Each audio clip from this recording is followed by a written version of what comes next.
But this is what Putin is doing. He is trying to break the unity of democratic countries and defeat them one by one.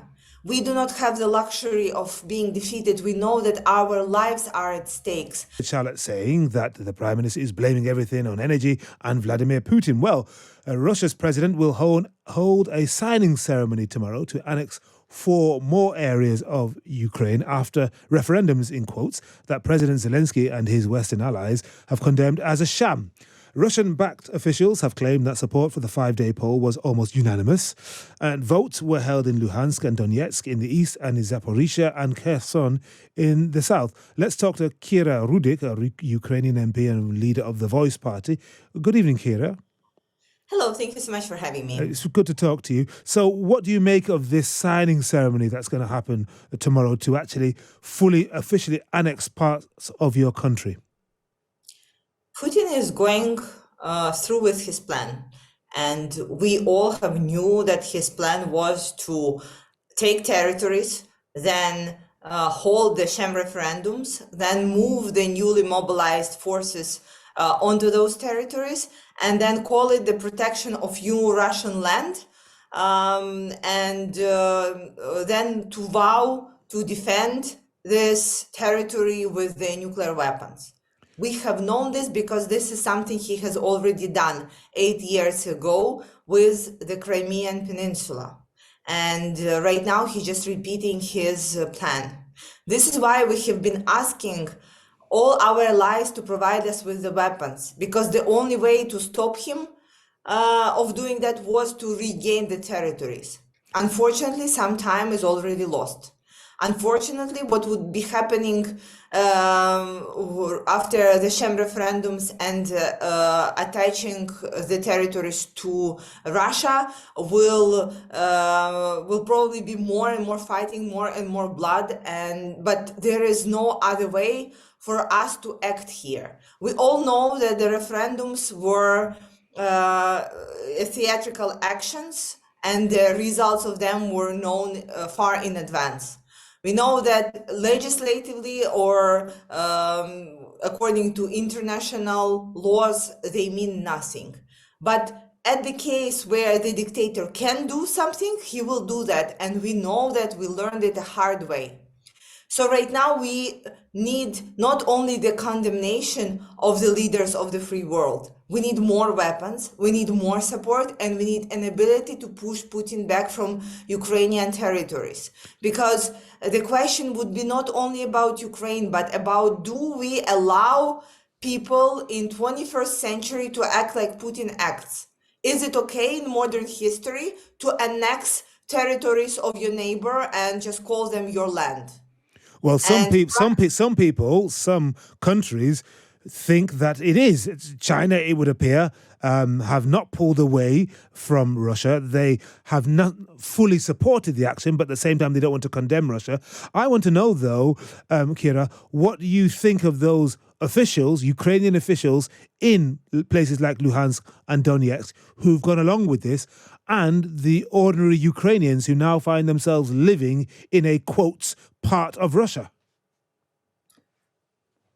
You know, many people think that when Russia conquers some territories, it's just the border moving a couple of kilometers here, a couple of kilometers there. But I want to remind everyone about liberated territories and liberated cities and what we have found there when Ukrainian forces got there. It was mass graves.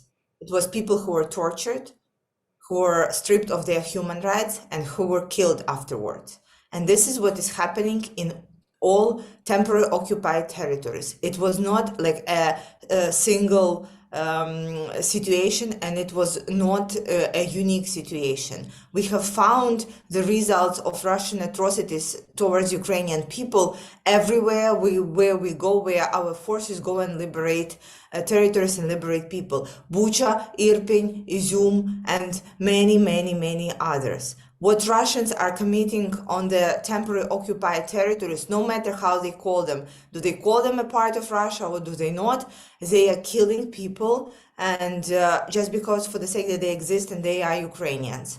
And this is the most terrifying, because we are only about to uncover what happened in Mariupol. We are only about to uncover what happened in all the other territories that were standing against Russia and then were conquered. And this is absolutely terrifying. This breaks my heart.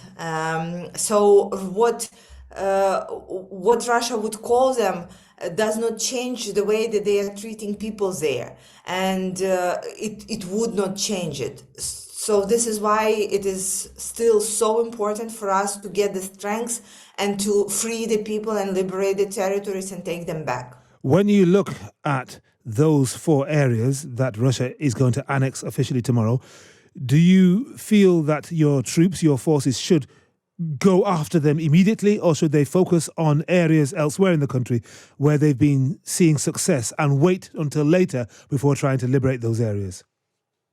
Well, if we had all the weapons in the world, or at least all the weapons that we were promised, of course, we should have gone and regain all the territories that are right now under Russian occupation.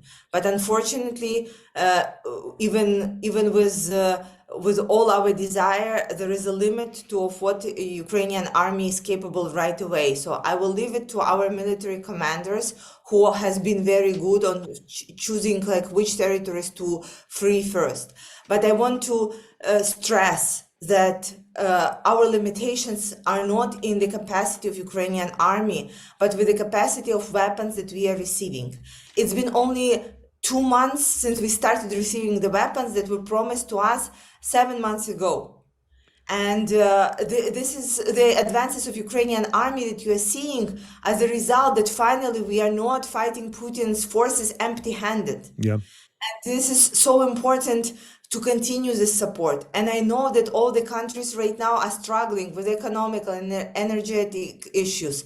But this is what Putin is doing. He is trying to break the unity of democratic countries and defeat them one by one. We do not have the luxury of being defeated. We know that our lives are at stakes. This is why we will be fighting and we will be pushing back. Thank you very much to Kira Rudik. Thank you very much. I sense your passion and your clarity. Thank you for joining us this evening.